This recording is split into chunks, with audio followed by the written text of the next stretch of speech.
Welcome to the Statesman podcast, where we smoke cigars and have a conversation. I'm your host, Tommy Allen. I'm the CEO and co-founder of Statesman. And with me today is my co-host and actually the guest for today's episode, Joel Murphy. He is CFO, Chief Product Officer, Chief Everything for Statesman. In addition to that, he is a area director for a multi-site restaurant chain that's based here in Los Angeles. He is owner of, Murphy Consulting, which is a consulting firm that helps restaurants and restaurant groups optimize their operations and sales process. And if that wasn't enough, he's also creative. He's a great guitarist, and he's had the opportunity to play on some of LA's most iconic stages, including Microsoft Theater, which is next to Staples Center, for those of you who own crypto, whatever, Crypto.com. the fake name, and Dodger Stadium. So without further ado, Joel, how are you doing this evening? Doing all right. It sounds I sound way cooler when you talk about me than in real life. So That's my job. I'll take it. I'll take it. So what are you smoking tonight? I'm smoking one of ours, the Belladonna. I haven't had this one in a minute, which is nice. It's our Habano. Yeah. Very rich. Lots of really good flavors from it. I always like the spice we get in ours. Yeah, for sure. I'm also smoking one of ours because why would we not? I'm smoking our Connecticut, which is the Statesman, and I feel like our Connecticut's secret weapon is its consistency. Mm-hmm. It is so consistent on its construction, on its smoke output, and then its nuance of flavors. It's not an overly complex cigar, but it's everything you want in a Connecticut. Yeah, it's like subtle, sure. nuanced, friendly, all the things, which I love. I'm not a big Maduro smoker. Like I'm very this guy, heavy Maduro smoker. I'm like, just give me something that I'll actually enjoy. So the Statesman podcast is obviously centered around business, leadership, creativity. Yeah. And sometimes the intersection of all three of those. I have a question for you that I've actually been wanting to ask for a minute. What is excellence to you? That's a good question. A small one. Yeah, I was like, I love the questions that you ask because I'd never know. Like, we don't do a whole lot of prep. And No prep necessary. Answering stuff on the fly. So, I think excellence for me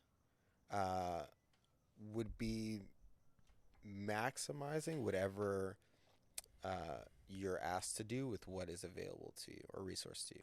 So I think when a lot of times people think of excellence in the form of like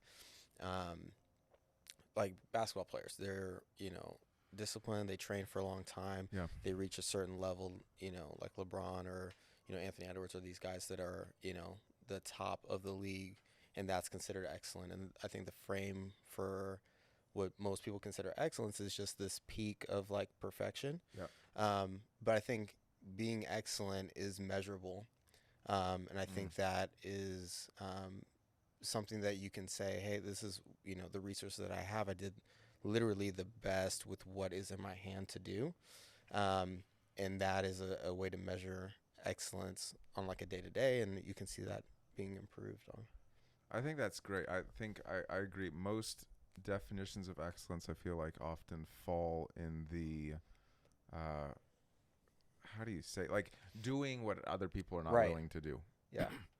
But I think the idea of maximizing, because in your definition, that can then be applied to anybody, like Yeah. a cashier, and it's not Yeah. like that's bad. I'm saying a cashier to the top of the MBA. If you're a person who wants to be excellent in your scenario, you can take what you have and maximize it, which means it's not just about talent. Right. And I think a lot of times excellence can rely a lot on talent Yeah. versus people who take it can, and it can, like, talent can be maximized. So there's nothing wrong if talent is your starting point. But I think that idea of maximization really gives anybody a chance to be excellent. Yeah. I think Do you find, Well, go ahead. Go ahead. Well, no, I was gonna follow say, up, I but think like for whatever reason, I think the word uh, excellence, people tend to shy away from it for yes. some reason. Because I think they think it uh, ostracizes some people, or they Mm. feel like doing your best is a better way to frame it. But I don't think so. Because again, like to have something, the reason why I like the word excellence is because it's very measurable. You can see if something is done, you know, in an excellent manner or well or whatever. Yeah. Versus someone that's just like, oh, I tried my best, right? It's like, you might have tried your best, but is that genuinely, the best that you can do? Yeah. Really? I feel like, I tried my best is such a like a cop out phrase. I agree with that. To where you can't measure that. If someone told you, "Oh yeah, I did my best," what are you gonna say? No, you didn't. Like, like, how do you say that's not true? But you can look at what they did as being excellent or not excellent. Again, and I think that another key in what you say is the whole measurable part. I think excellence can be this, I don't know, ethereal or esoteric thing of like excellence is unquantifiable. Right. It's only, and it also then puts it in this realm again of only the 1% of the 1% Right. are quote unquote excellent. Right. I find what's interesting is I find without having that definition prior to this moment, I find that I've arrived at excellence by doing just that. Of like, I have certain levels of talent for certain things, and that's nice to have. Mm-hmm. But at the end of the day, I feel like excellence for me is a matter of execution. That like, Yeah, that's you good. can have, and I think any great like athlete, artist, anything like that would say on some level, you can have all the talent in the world, but if you don't execute, then that's it. Like Right. you don't, there's Right. nothing That's actually really utilized good. in Yeah. that. And I feel like I've arrived at excellence through that day in day out mundaneness, and Yeah. it's probably the most difficult thing for a human to do Yeah. the whole day in day out thing of just getting better, like choosing to maximize. This is what I've got right now. I'm going to maximize it Yeah. by this much. I'm going to maximize the next thing by this much. Have you found for yourself that you've also done the same thing? Yeah, for sure. I think, I do know why, but like growing up, my mom always used to say, like when I couldn't figure out a math problem or I couldn't figure something out, she'd always say, use what you know to figure out what you don't know. And I think that is Dang. like I like that. something that's always inherently stuck with me, Sure. whether I realized it or not. But I've always been the type to like, okay, I don't know what's going on. I can't really figure this out, but I'm gonna use everything I know to get as close as I can, and then continue to just like build on that. Yeah. Without realizing, I think that's definitely like an excellence kind of mindset of like, this is what I have so far, and I'm gonna ride this sucker as long as I can Right. until I need to either pivot or learn more or do whatever. But yeah, I think that mentality of like, this is what I have, and I literally want to make it the best that it possibly could be. It was funny. LeBron used an analogy on his podcast that I've been watching. Yeah. Mind the Game. He's like, I forgot what he was basically. I'm paraphrasing, but he was basically saying like, if you're, talented, but you have to work hard. He's like, if you aren't talented, but you have a great work ethic, and that's what works for you, squeeze the out of that lemon is what he said. I But like it's that. true. It's like, if that's what That's you cool. have and that's your ability, maximize that, do the most that you possibly can with it, because eventually the consistency matched with, that excellent kind of mindset is what, separates talent versus someone that has hard work. Yeah. I have found that that excellence for me is something that I feel like there is excellence that starts with consistency. That's if we're thinking levels. Like that's level 1 of excellence is, can you be consistent? Can you wake up each day and be like, I'm going to maximize today? Right. I think the next level for me, and this happened only probably in the last 2 years, is the mind part of it. Mm-hmm. Of not just like what I'm doing, but how am I thinking? Yeah. And I feel like that unlocked a whole different thing of I'm doing these things, but now I'm actually thinking about what I'm doing. Yeah. Instead of being like, well, I was consistent today and I moved the ball this much. It was like, what if I can move the ball like 10 times as much Yeah. within the same time frame by thinking through it. Right. And also thinking, I think, beyond thinking that I can be like the 1% type Right. of thing, in whatever area you want to apply that to. Did you also need to add in the mental component of excellence, or has that been something that is a natural thing for you? I think Because I it did had not to. come naturally to me. No, I don't think I like inherently thought that way. I was actually, when you were talking about it, I was wondering. I was going to ask you, do you feel like you started thinking that way because you started to have teams under you? Because I feel like I had to start thinking that way. Because the more people that are under you, the more your job performance or what you do is less reliant on your own ability as much as like communicating to Yes. them and making sure that you follow through with them and like you having to think multiple steps ahead. Yes. And so I think even for me, I remember, when I first became a GM of the first restaurant that I was running, I realized like 3 or 4 months in that it was all mental. It had nothing to do with the hours that I would work because, I didn't care. I'd work crazy hours. I would do everything myself. I would do all that. And it was less about the physical aspect of it. It was more the mental side of it, of like literally thinking through, okay, these are all the employees I have. Are these people scheduled at the right time? Is this person coming in? How's this person's family? How's this, because even with that, you start to, obviously, the more you work with people, you connect with them more. And that human element's there. And it's mentally draining. But I think at that point, I started to realize that the mental side of it wasn't necessarily because the job got harder.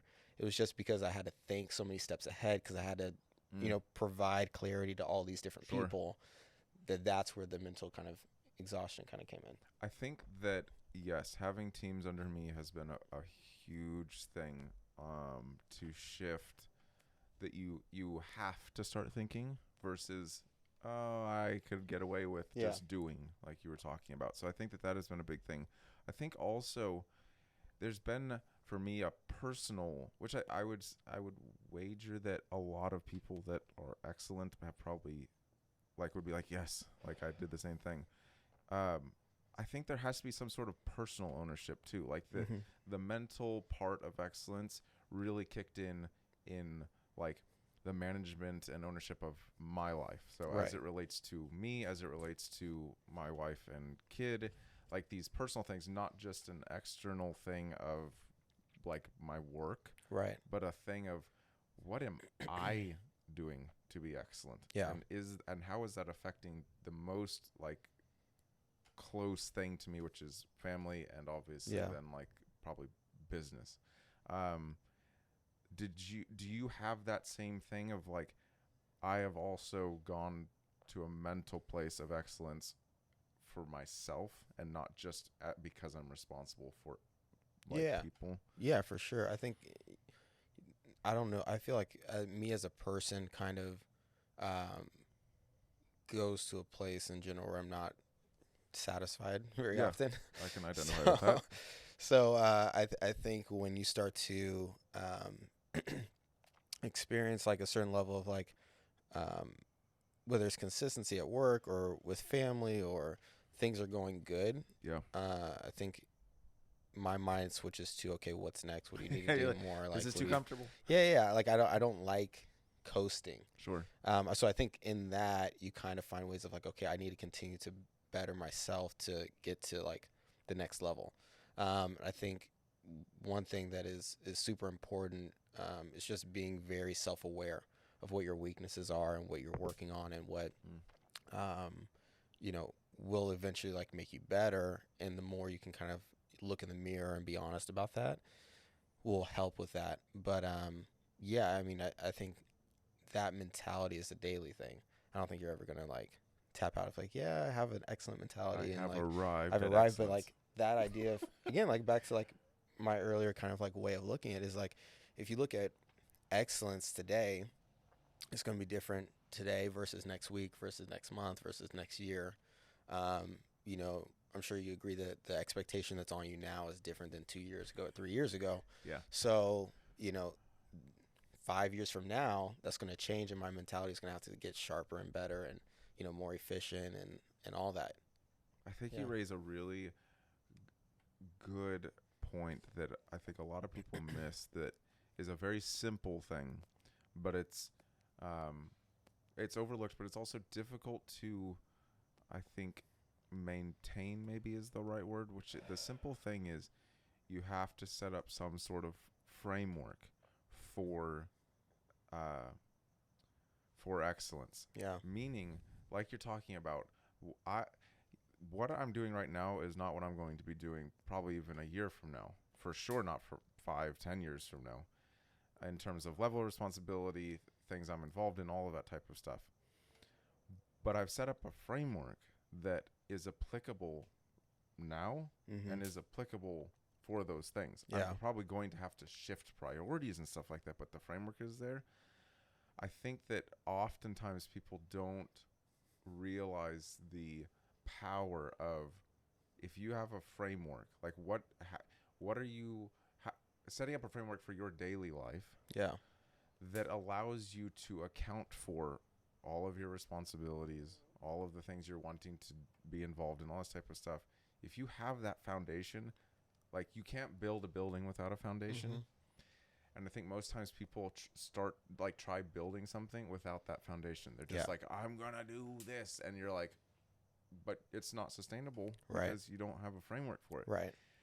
Are you a like systems and processes kind of guy, or you like fly by the seat of your pants? And how have you found, like, has it been either way? How have you arrived at creating that framework? I think both. Sure. I definitely like patterns and consistency and order. I think I enjoy pivoting. Yep. On the day to day, and sometimes that's good. Sometimes that's really, really not smart. It's an asset in business, I will say. The ability to adapt is a huge thing. Yeah, and sometimes it's like self-inflicted, That's and right. you don't need to do Just that, do man. it. It's just like you could have thought about that 2 weeks ago, and it would have been all right. But no, I think for me, I like back to an excellent mindset is like a system that works is good until there's a better way to do it. I love that. And I think when you enjoy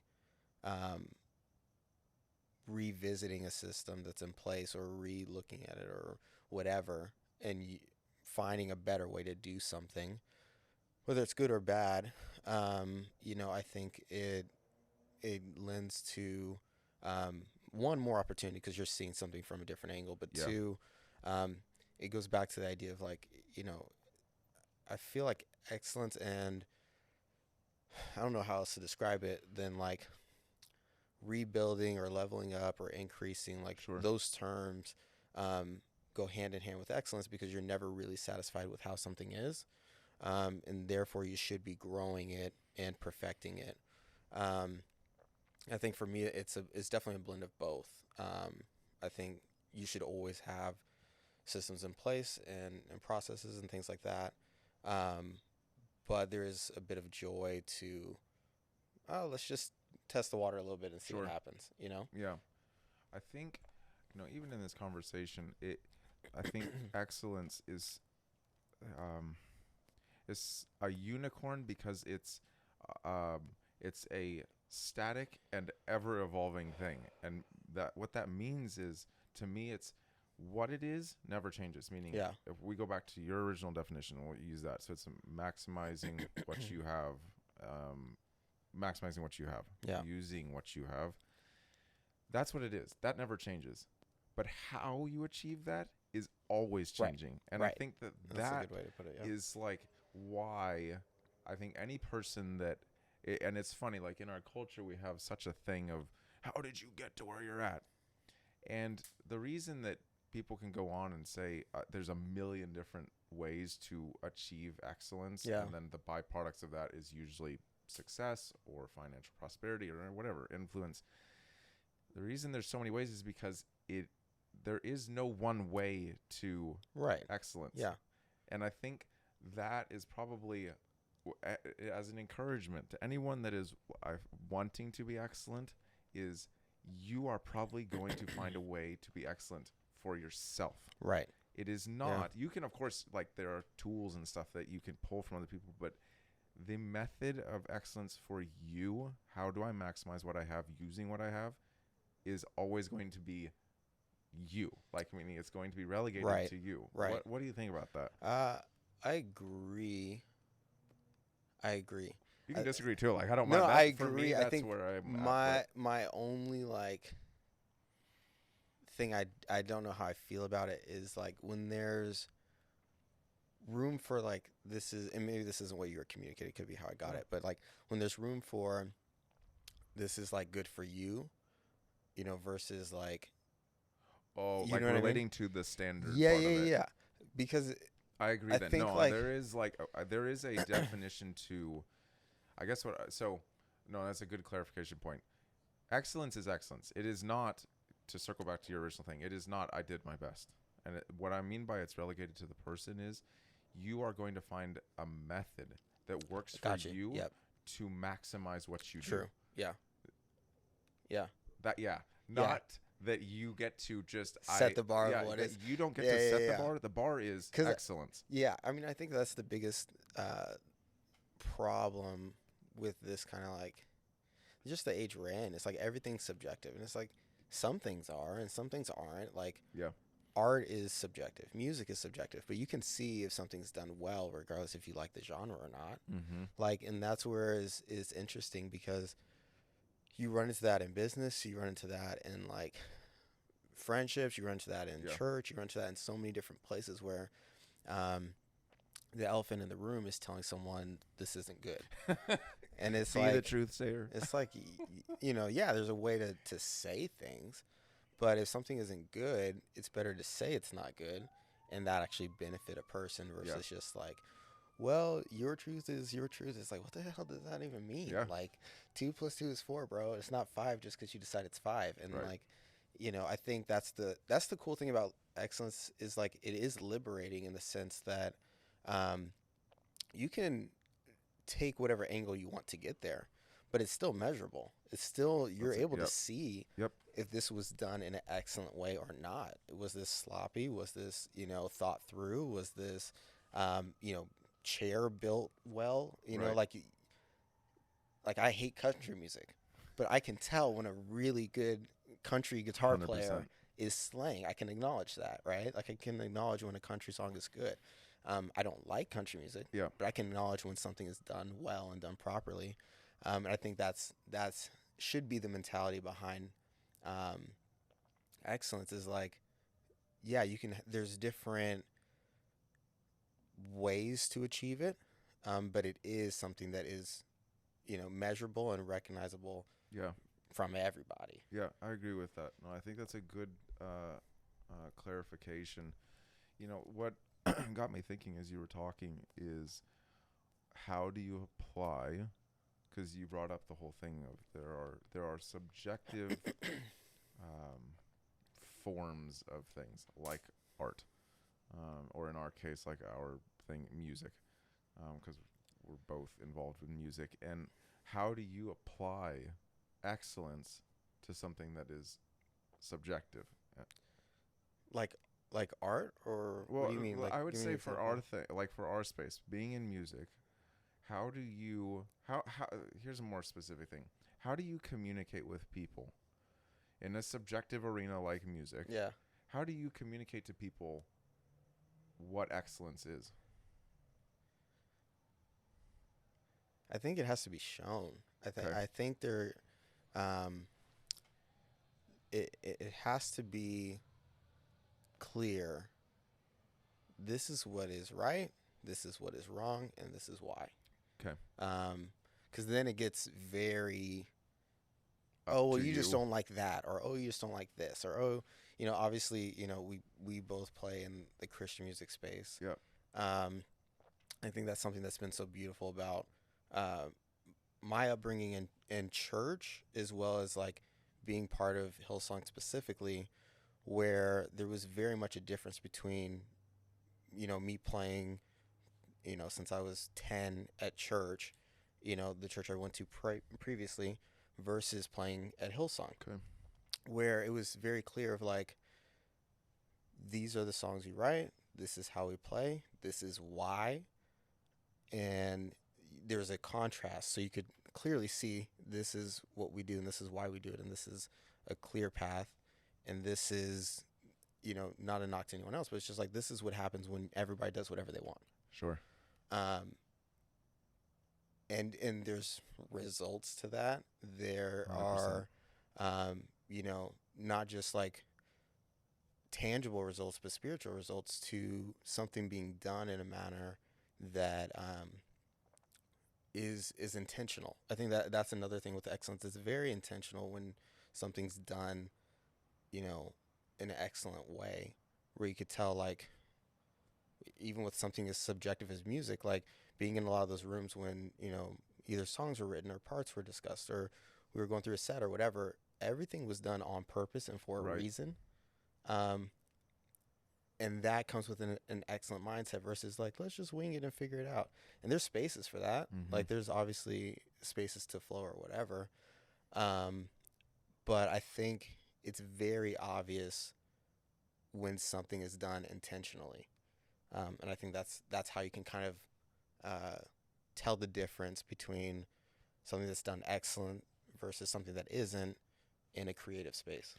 I think you bring up two important things, which is the like intersection of intentionality and I guess why. That when you do something intentionally and there is a why behind it, that is probably the most capable space for something excellent to exist in a creative arena. Mhm. Because in that you then have focus, direction, Clarity. you have alignment of between people, which I think is also a huge marker of excellence, is the ability to unify multiple people around a single thing. Mm-hmm. I agree. I think it's difficult. I think the biggest thing is kind of going back to that thing of the excellence is that thing of it's a both and of it is a standard, and at the same time how you arrive at it can look different. And I think for our context, like if we're talking about Hillsong, there is a certain focus of how we do things culturally that allows us to maximize what's in our hand with what we've got. And when that focus is not pursued, we find ourselves potentially in a gray area of like we're not being excellent because we're actually not aligned to that focus. Yeah. I think the interesting thing too is like there's something attractive to people when something's done excellently. Is that right? Yep. Like you think of the top artists across any genre, right? You can pack out stadiums doing that. And then you think of like, smaller artists that will play an acoustic set at a hotel cafe. And there's no knock to that, but I'm just saying like there's something that draws people in when something is done just right. Yeah. And you can't explain it, but it's right. And to your point, it's like excellence unifies people because now there's a common goal, but B, it's clearly like measurable. Hey, we're on this level. Right. And then on top of that, people want to be a part of it, so they will rise to that expectation of being part of something great. I remember like, I've been in the restaurant industry 14 years now. I had probably 6 different GMs. And my last GM before I went into management, and he's the one that like groomed me and promoted me to being a GM. I remember like everybody wanted to be on his team. Like it was just one of those things where it was like, he was based out of the Grove location at the farmers market, and everybody wanted to work at Farmers. Everybody. He never had an issue finding managers, never had an issue finding staff, never. I mean, like occasionally, obviously you would, but like, Sure. I remember those days of being like, everybody wanted to be transferred to Farmers Market, and everybody wanted to work for him, and everybody knew if you worked for him, he was the best. Okay. And if you just did what he said, and you were there, and you worked hard, and you hustled, and he recognized you, and all this stuff, that like things would go well. That was a common thing that was like talked about. Not just in management, but just amongst the staff.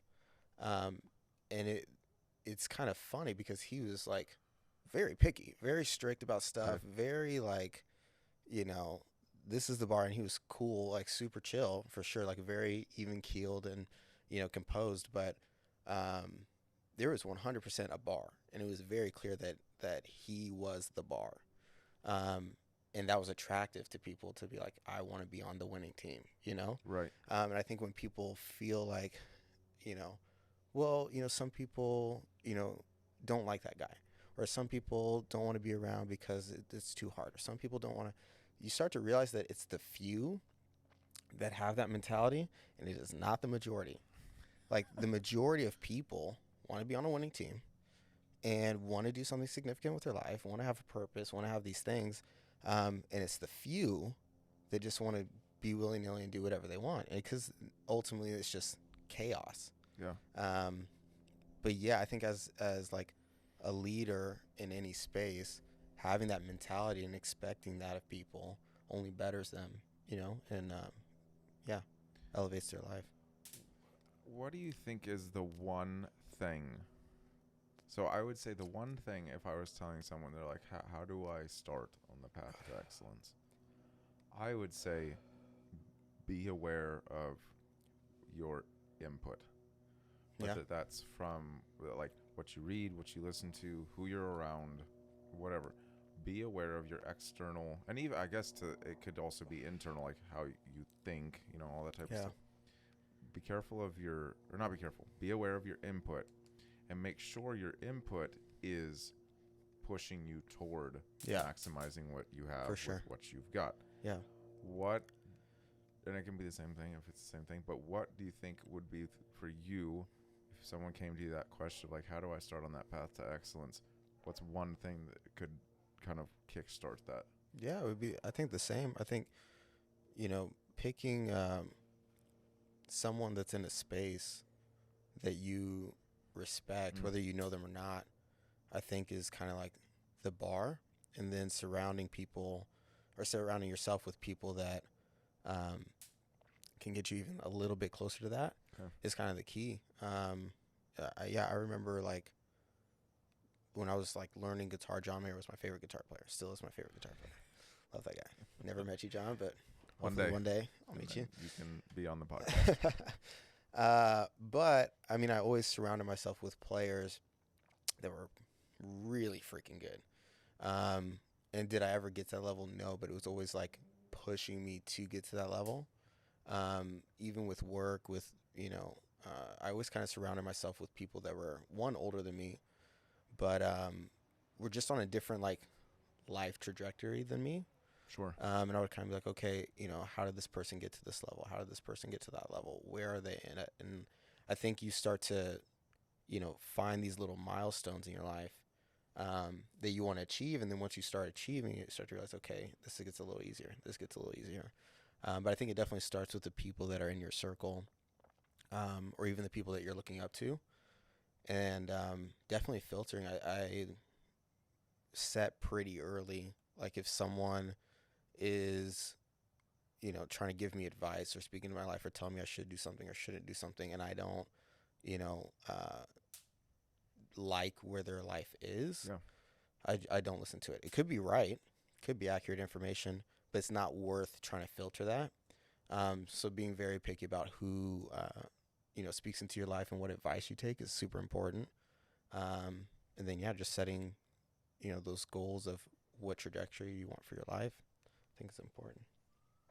I think that's a good landing spot for this episode. Not bad. Not bad. Thank you for tuning in to the Statesman podcast. Right now, we're going to do these once a month. We have some pretty cool guests that we're going to have on, and we'll see if we can up the frequency of it. But right now, we're going to do once a month.